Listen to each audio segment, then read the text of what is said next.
Are you going to give your kid a smartphone as soon as they're able to use it? Fuck no. It has to be more intentional than access to whatever, right? So you did just have a kid recently. How are you going to approach the information diet that you curate for your kid? Maybe you would just give your child a phone. Now that kids are getting them in like elementary school, even.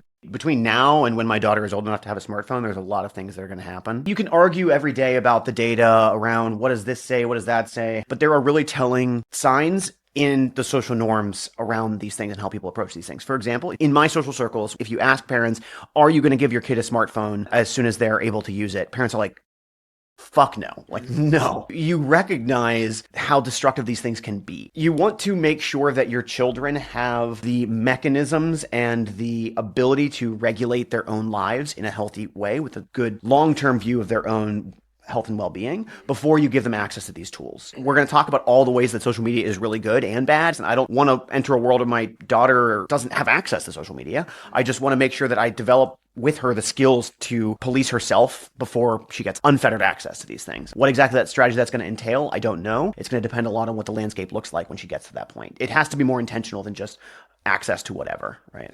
Yeah.